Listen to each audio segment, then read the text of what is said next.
Hello friends, how are you all? I hope you are well. I welcome you to my YouTube channel. If you are new to my channel, then subscribe to the channel and hit the bell icon next to it and click on all notifications. If you've heard the first two parts, you will know that little Kay has been kidnapped by the beautiful Snow Queen. His best friend Gerda has gone on a journey to find him, but on the way she has been attacked by robbers. When we left her last, the robber queen was about to kill her with a dagger.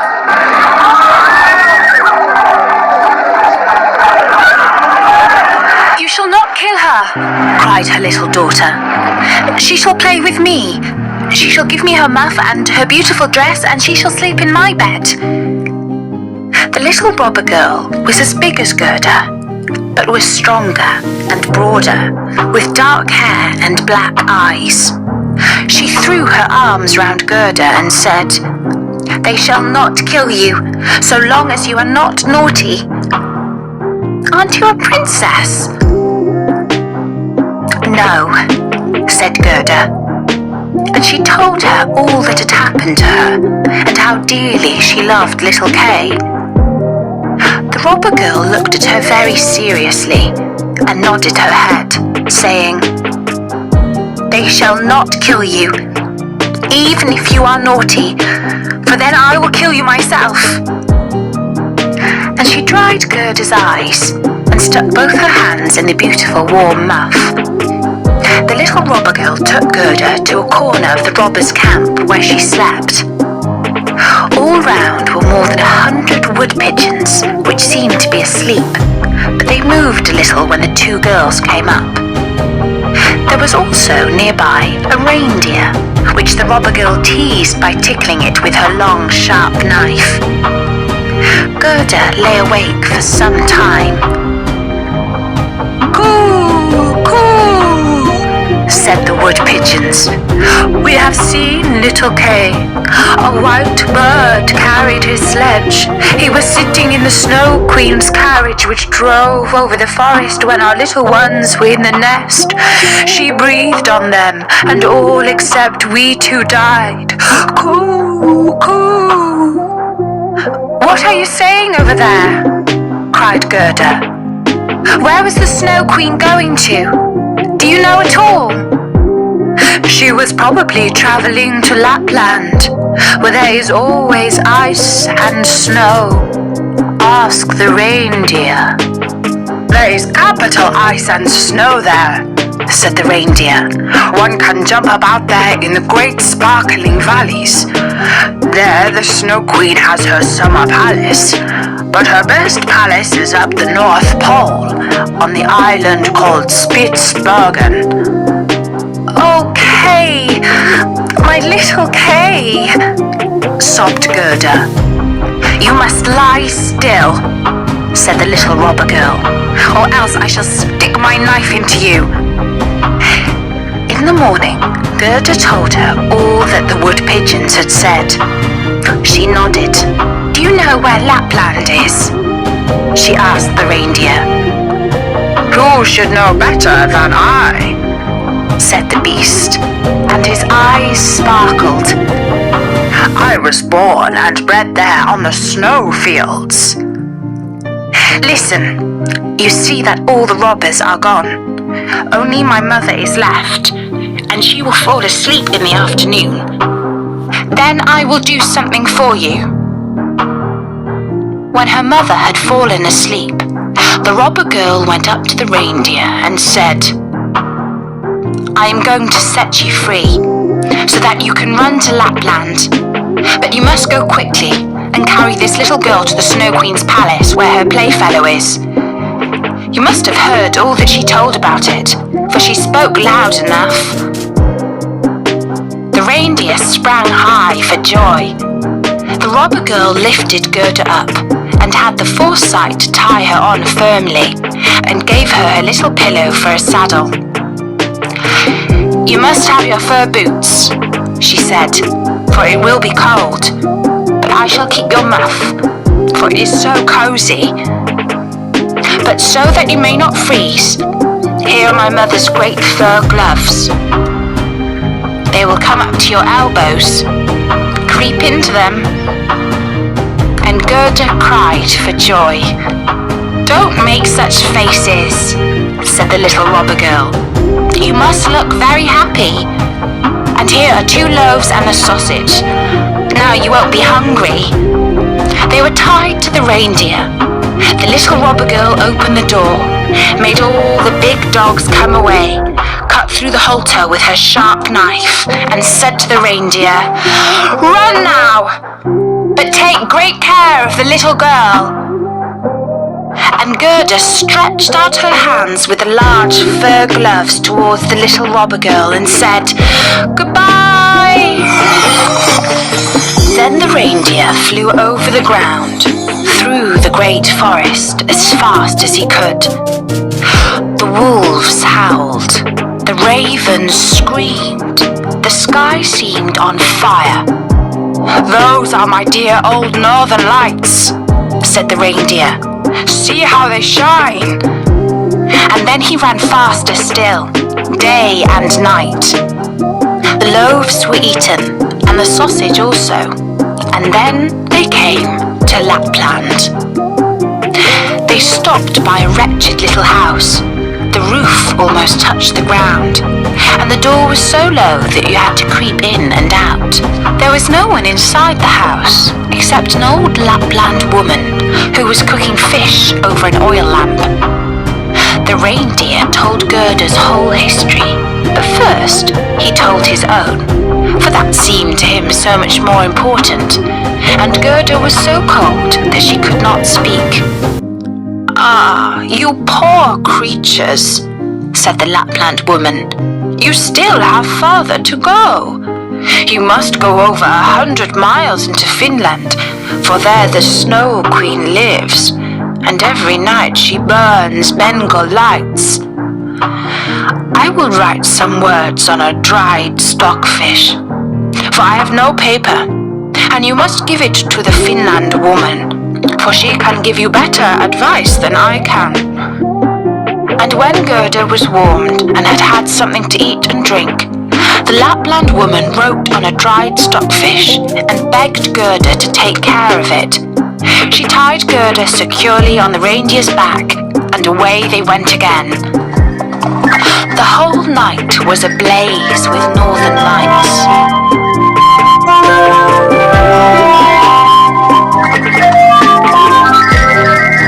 And then they came to Finland, and they knocked at the Finland woman's chimney. For door she had none. Inside it was so hot that the Finland woman wore very few clothes. She loosened Gerda's clothes and drew off her fur gloves and boots. She laid a piece of ice on the reindeer's head and then read what was written out on the stockfish. She read it over 3 times till she knew it by heart, and then put the fish in the saucepan, for she never wasted anything. Then the reindeer told his story, and afterwards little Gerda's, and the Finland woman blinked her eyes, but said nothing. You are very clever, said the reindeer. I know. Can you not give the little girl a drink, so that she may have the strength of 12 men and overcome the Snow Queen? The strength of 12 men, said the Finland woman. That would not help much. Little Kay is with the Snow Queen, and he likes everything there very much, and thinks it is the best place in the world. But that is because he has a splinter of glass in his heart and a bit in his eye. If these do not come out, he will never be free, and the Snow Queen will keep her power over him. But cannot you give little Gerda something so that he can have power over her? I can give her no greater power than she has already. Don't you see how great it is? Don't you see how men and beasts must help her when she wanders into the wide world with her bare feet? She is powerful already, because she is a dear little innocent child. If she cannot by herself conquer the Snow Queen and take away the glass splinters from little Kay, we cannot help her. The Snow Queen's garden begins 2 miles from here. You can carry the little maiden so far. Put her down by the large bush with the red berries growing in the snow. Then you must come back here as fast as you can. Then the Finland woman lifted little Gerda on the reindeer, and away he sped. "Oh, I have left my gloves and boots behind," cried Gerda. She missed them in the piercing cold, but the reindeer did not dare to stop. On he ran till he came to the bush with the red berries. Then he set Gerda down and kissed her mouth, and great big tears ran down his cheeks. And then he ran back. There stood poor Gerda, without shoes or gloves, in the middle of the bitter cold of Finland. She ran on as fast as she could. A regiment of gigantic snowflakes came against her, but they melted when they touched her, and she went on with fresh courage. And now we must see what Kay was doing. He was not thinking of Gerda, and never dreamt that she was standing outside the palace. The walls of the palace were built of driven snow, and the doors and windows of piercing winds. There were more than 100 holes in it, all of frozen snow. The largest was several miles long. The bright northern lights lit them up, and very large and empty and cold and glittering they were. In the middle of the great hall was a great frozen lake, which had cracked into 1,000 pieces. Each piece was exactly like the other. Here the Snow Queen used to sit when she was at home. Little Kay was almost blue and black with cold, but he did not feel it, for she had kissed away his feelings, and his heart was a lump of ice. He was pulling about some sharp, flat pieces of ice and trying to fit one into the other.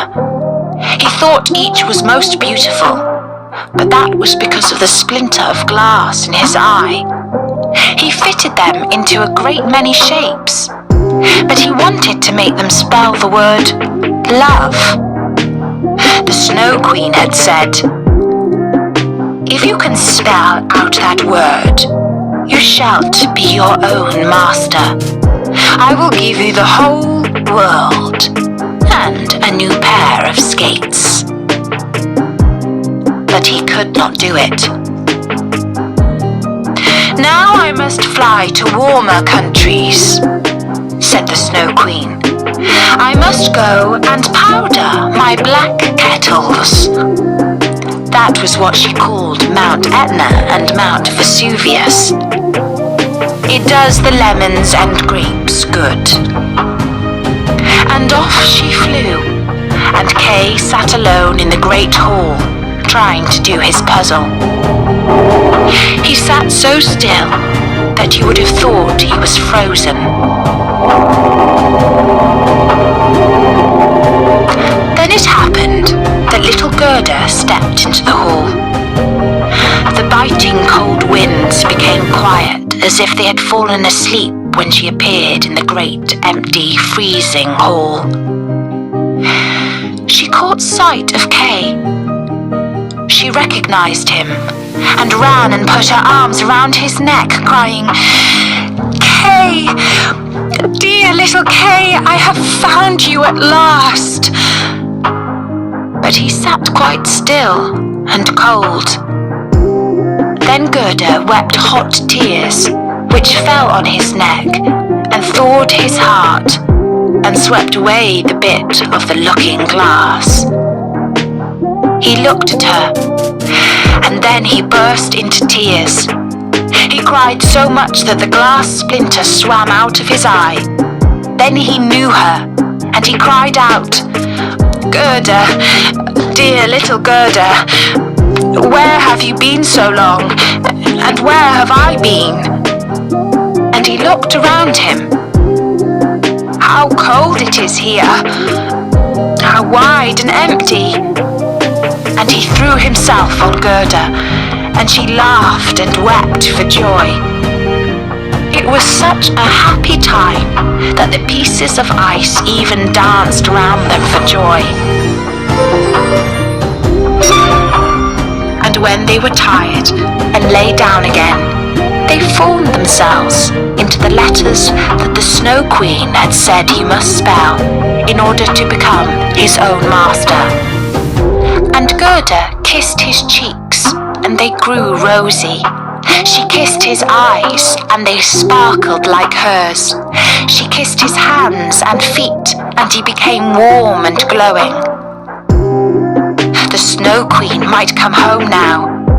His release, the word love, stood written in sparkling ice.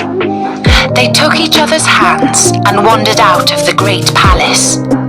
They talked about the grandmother and the roses on the leads. Wherever they came, the winds hushed and the sun came out.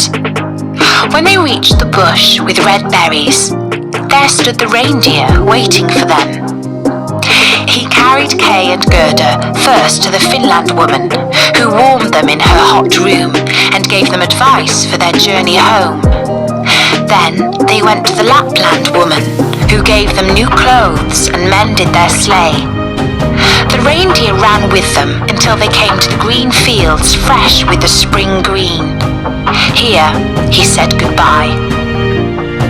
They came to the forest, which was bursting into bud, and out of it came a splendid horse which Gerda knew. It was the one which had drawn the gold coach ridden by a young girl with a red cap on and pistols in her belt. It was the little robber girl who was tired of being at home and wanted to go out into the world. She and Gerda knew each other at once. "You are a nice fellow," she said to Kay. "I should like to know if you deserve to be run all over the world." But Gerda patted her cheeks and asked after the prince and princess. "They're travelling about," said the robber girl. "And the crow?" asked Gerda. "Oh, the crow is dead," answered the robber girl. "His tame sweetheart is a widow and hops about with a bit of black crape around her leg. She makes a great fuss, but that's all nonsense.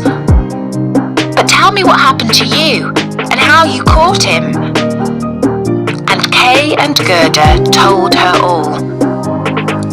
"Dear, dear," said the robber girl, shook both their hands and promised that if she came to their town, she would come and see them.